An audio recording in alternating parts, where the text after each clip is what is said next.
الحمد لله والصلاة والسلام على أشرف الأنبياء والمرسلين سيدنا محمد وعلى آله وأصحابه أجمعين. My dear brothers and sisters in Islam, continuing with our study of the Seerah of Rasulullah sallallahu alaihi wasallam. If you recall, we discussed how the Sahaba radiallahu anhum started one by one, going with their families in dribs and drabs to Medina Munawwara in the last episode. Today we will discuss how Rasulullah sallallahu alaihi wasallam himself stayed behind, because he had not been given express permission to leave for Medina yet. And seeing how everybody was leaving for Medina, they feared. The Quraysh feared that if Rasulullah sallallahu alaihi wasallam had to join his companions in Medina Munawwara, they would firstly lose power over the region, because they would become a rival power. And secondly, they feared that their caravans would be in jeopardy, because they normally go through Medina on their way to Syria. So they gathered in Darun Nadwa, which was a communal kind of a, shall we call it the parliament house of the Quraysh and the chiefs, and they decided what to do. Many of them suggested to kill him. Many of them suggested to banish him from Makkah permanently. But they defeated the object, right? Because then he would have gone to Medina. Excuse me. And others decided to imprison him indefinitely until he dies in custody. So what happened? Finally, they decided, no, they're going to kill him. Now, this kind of plot was especially insidious, or evil and sinister, because the way they planned on doing it was unprecedented, right? They decided they're not going to appoint a single person to kill him, because what would happen then in the tribal situation, when somebody from my tribe kills somebody from your tribe, then my tribe takes revenge on that person. But if there are too many people to take revenge on, one tribe can't take revenge or claim the death penalty from a group. So all the tribes that had participated in this plot decided that they're going to select one young man from their tribe. And so there were a group of young men selected from the tribes across the Quraysh, and they were then all deputed to kill Rasulullah sallallahu alaihi wasallam at the same time. That way the Banu Hashim would not be able to claim blood on behalf of Rasulullah sallallahu alaihi wasallam for his murder, and therefore they'll have to settle for the 100 camels. Now Allah subhanahu wa ta'ala reveals a very beautiful verse, and it's very strong. And we're going to broaden the context of this verse for everybody's benefit. Allah says, وَيَمْكُرُونَ وَيَمْكُرُ اللَّهُ وَاللَّهُ خَيْرُ الْمَاكِرِينَ. They plot and they scheme, but so does Allah. And Allah is the best of plotters. So this was, to give a bit of glad tidings for what is to come. Secondly, it is a verse that is to set Rasulullah sallallahu alaihi wasallam at ease about the fact that he's going to be safe. Because why would Allah tell you they're scamming and they're scheming, but so am I, and mine are better. My plans are the best. So why would he tell Rasulullah sallallahu alaihi wasallam that? Why would that verse be revealed if it wasn't to set his heart at ease that don't worry, they can try what they want, but inna wa kana amrullahi maf'ula, what Allah decides is going to happen. So Aisha radiallahu anha then says in a hadith in Sahih al-Bukhari that Rasulullah sallallahu alaihi wasallam one day came to us in the peak of midday. Now in the Arabian Peninsula, that's the hottest time of the day. Everybody normally sleeps between 11ish and let's say 2. They sleep between 11 and 2 because it's absolutely boiling hot. And Rasulullah sallallahu alaihi wasallam's common habit was always to come either in the morning or in the evening to the house of Abu Bakr radiallahu anhu, his closest companion. So what happened this day was suddenly Rasulullah sallallahu alaihi wasallam arrives in midday, wrapped in a sheet, in the piping hot Arabian desert sun, and dust is blowing on him. And as he arrives by the house of Abu Bakr radiallahu anhu, Abu Bakr notices him and he says that something must have happened. That's why he's here. Otherwise, he would never have come now. So he welcomes him in, he seats him on his bed because they didn't have houses like us, right? It wasn't like a mansion with an entrance hall and then two lounges and a guest, what's it called, bathroom and toilet, and a guest, what do you call, dining room, and then a dining room, then a kitchen with a pantry and a scullery and a washing room, and then you go upstairs, yes, and you got like 5 ensuite bedroom and a swimming pool. It wasn't like that. So he sits down, and there's Aisha radiallahu anha and Asma binti Abu Bakr sitting there. And he says to Abu Bakr, take them away. So he said, it's just my daughters, don't worry. It's just my daughters. What happened? So he says, I've been commanded to leave. Abu Bakr Siddiq radiallahu anhu immediately says, As-suhba ya Rasulullah. Am I going to be your companion, O Rasulullah? Think about this. The Prophet sallallahu alaihi wasallam going for his hijrah is going to be one of the most dangerous ones. But what does Abu Bakr Siddiq want? He wants to be there on the front line, ready and willing to sacrifice everything. And you can judge his foresight and how ready he was and how he had made his plan. Money, I want to, oh, you can't remind me, right? This is a video. Inshallah, Allah's going to open the masajid. Ya Rabb. So he had already bought 2 camels. He had already started feeding them and fattening them for a long journey, because he wanted this to happen. So in the very least, if it didn't happen, he wasn't selected to be the traveling companion of Rasulullah sallallahu alaihi wasallam, he would have gotten the reward for his intention. So when he says, Suhba ya Rasulullah, can I be your partner on the journey? He says, Suhba, you can be my partner. Aisha radiallahu anha says, I never knew people cried out of happiness until that day when I saw my father crying. He was so happy that his niyyah, his intention was accepted, and he's now getting the opportunity to be with Rasulullah sallallahu alaihi wasallam on this epic, historic journey. For those who don't know, why does the Muslim calendar go AH after Hijrah? Because Hijrah was the most significant turning point in the history of Islam.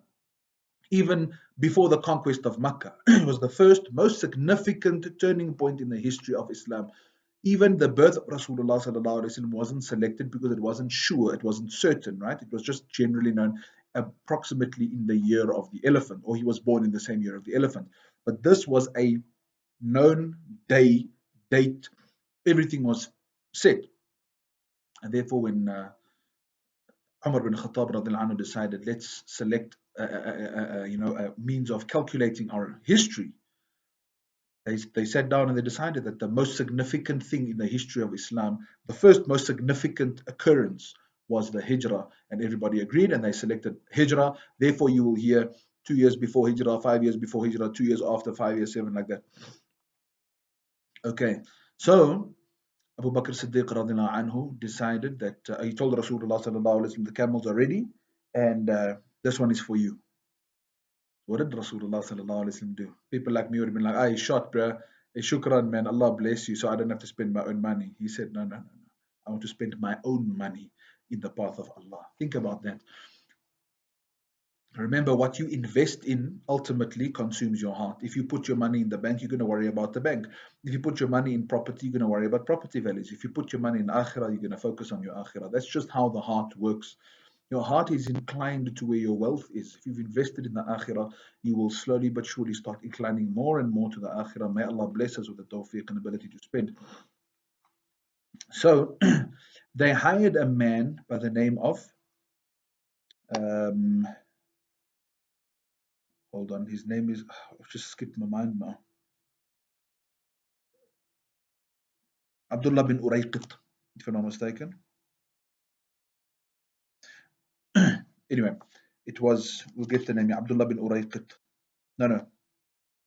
Allahu Akbar, Allahumma salli ala Muhammad. Where is it? I think it was Abdullah bin Urayqit. Anyway, Amr bin Fuhayra was the employee slave of Abu Bakr Siddiq radiallahu anhu. So, instruction was that Abu Bakr and Rasulullah sallallahu alaihi wasallam they were going to leave and go and hide in the mountain of Thawr. Amr bin Fuhayra, the slave, he was going to go and hang around the city and hear what the Quraysh are talking about, acting all very minding my own businessy. And then at night, he was going to collect goats called the minha. a little herd of goats that you borrow for milk from other people, right? Because maybe they have other goats, they lend you the couple of goats to milk so your family can eat. And he would then take the goats to the mountain. Rasulullah sallallahu alaihi wasallam, Abu Bakr Siddiq radiallahu anhu would then milk those goats, drink the milk, and then he would bring the goats back. And that way those goats would like kind of wipe out any traces of them. Um, Now what happened on one day, the traveling party followed Rasulullah sallallahu alaihi wasallam out, and they were looking now for Rasulullah sallallahu alaihi wasallam. They found out the next. Let's follow the storyline here, right? Him and Abu Bakr Siddiq, they sneak out the backyard of Abu Bakr radiallahu anhu, but he was in his own house, wasn't he? So when he left his house, he walked out and he said, وَجَعَلْنَا مِنْ بَيْنِ أَيْدِيهِمْ سَدًّا وَمِنْ خَلْفِهِمْ سَدًّا فَأَغْشَيْنَاهُمْ فَهُمْ لَا يُبْصِرُونَ. And we put a barrier before their eyes and a barrier behind them, and we completely envelop them so that they cannot see. That's the verse of Surah Yasin. And he left the home absolutely unnoticed. He walked past them. They didn't even see him. But Ali radiallahu anhu was put in his bed. Now ask yourself a question.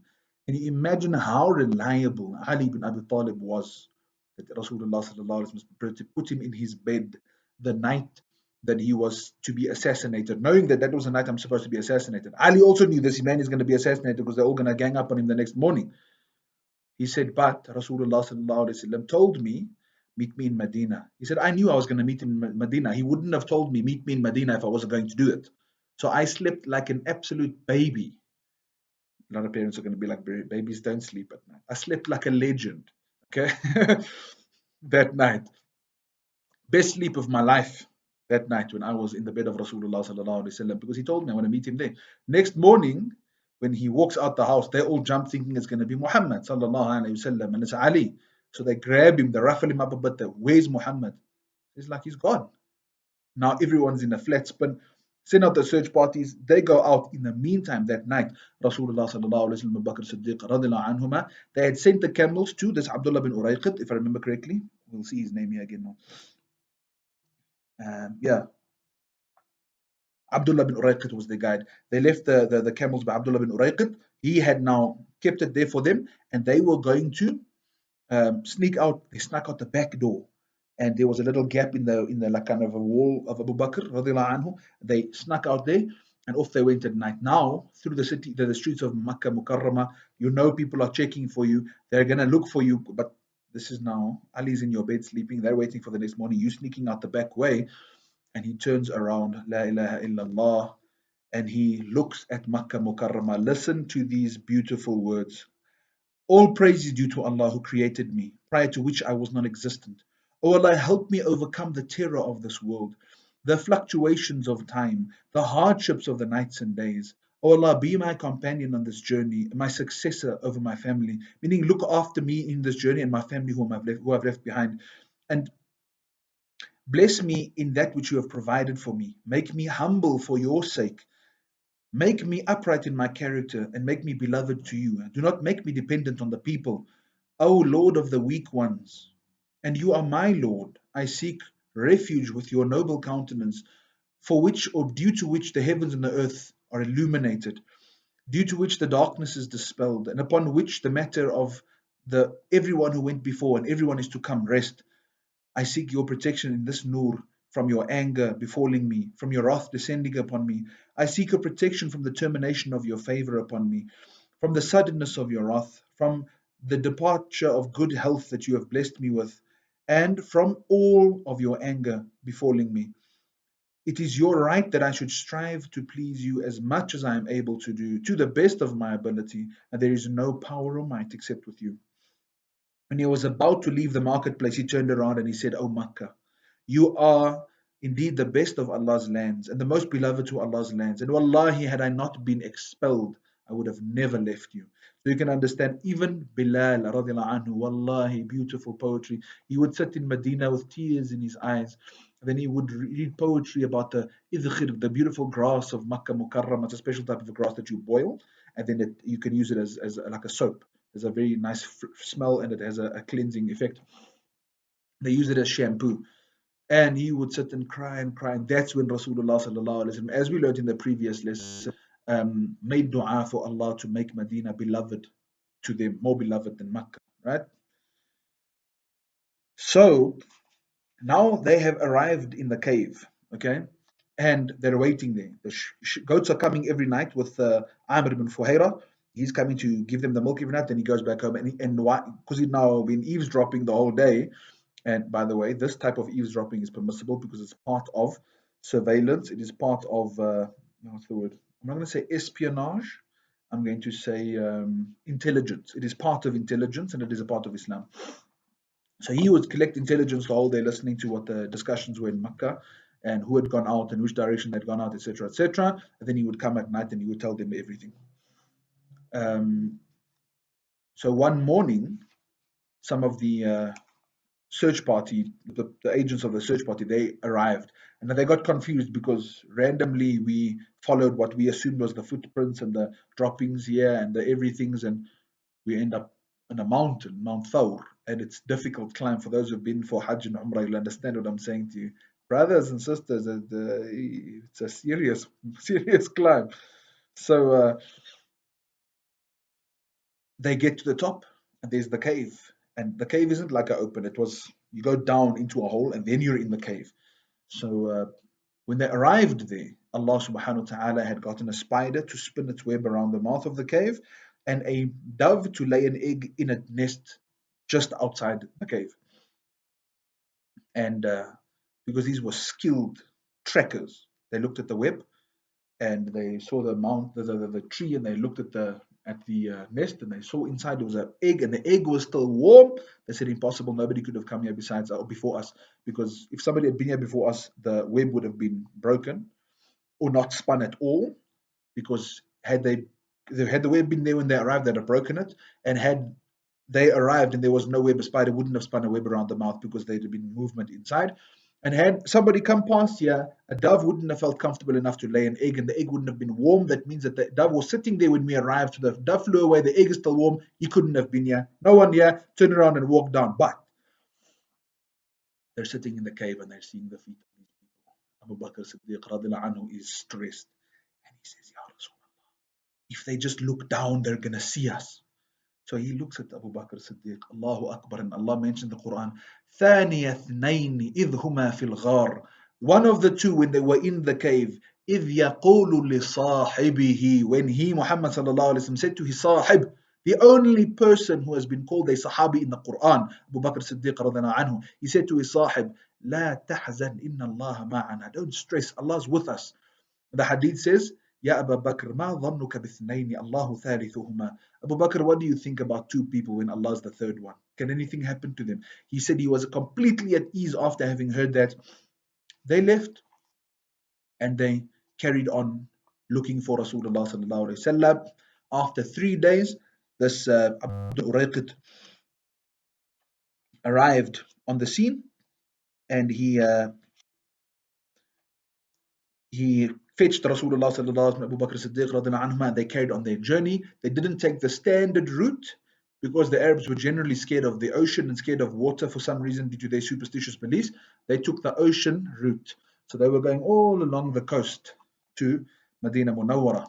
On their way, they passed the Banu Khuza'a's tribe, the tribe Banu Khuza'a. They settled in a place called Qudayd. Right, so they passed there, and there was a lady by the name of Ma'bad. Now that area had just gone through a severe drought, no pastures, no grazing, no nothing. And when they arrived, the Ma'bad was a very old woman already. She was sitting outside her tent, arms around her legs, and her husband Abu Ma'bad had gone out with the goats to go and look for some pasture for them to graze. When they passed there, they greet her, they ask her, is there anything for us to eat that we can buy? So she said, no, there's nothing. We've just had a drought. So Rasulullah sallallahu alaihi wasallam says, but what about that goat? Again, the book translates it as sheep, right? Because the Arabic is shat. Now, sheep and shat, collectively, small livestock would be called shat, right? You can say shat for small livestock, but we're talking about goats here because nobody milks a sheep. You milk goats, okay?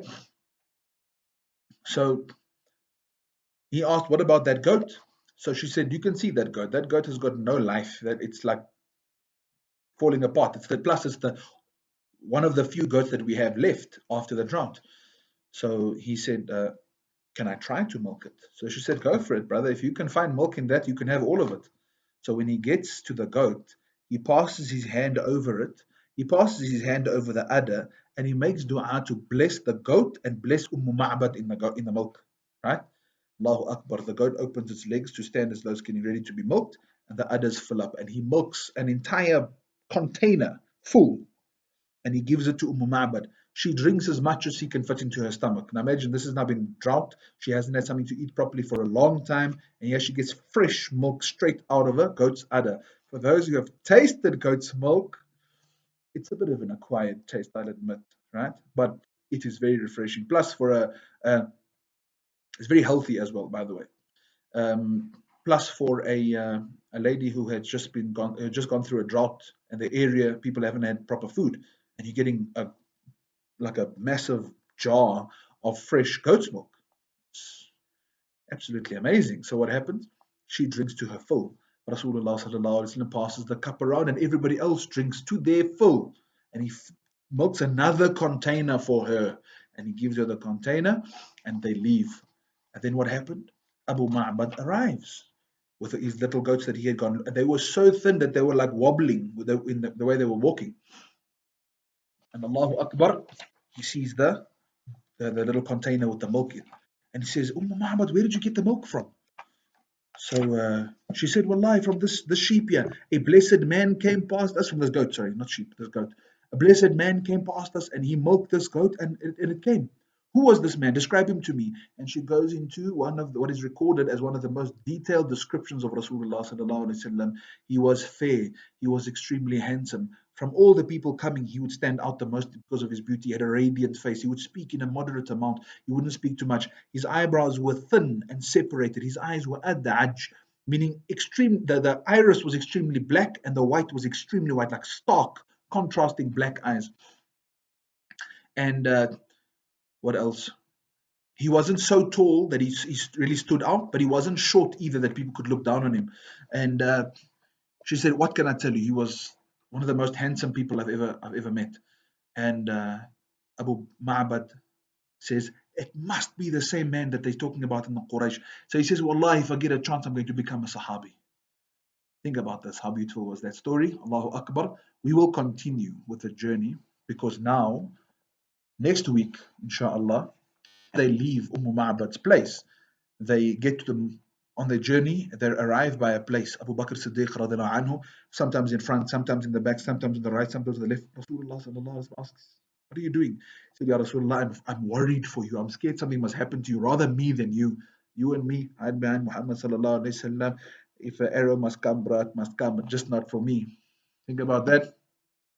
And a man by the name of Suraqa bin Malik was sent, and he catches them next time on Dragon Ball Z. Jazakallah khairah, everybody, for listening. Inshallah, we will continue next week if Allah blesses us with health and life. Whatever I've said is correct is from Allah subhanahu wa ta'ala, the barakah of His Rasul, and the great benefit I've derived from my teachers. Whatever I've said that is incorrect is only from my nafs and from shaitan, and me falling prey to his whisperings, and Allah and His Rasul are absolved of it completely. Assalamu alaikum wa rahmatullahi wa barakatuh. Subhanaka Allahumma wa bihamdika ashhadu an la ilaha illa ant astaghfiruka wa atubu ilayk.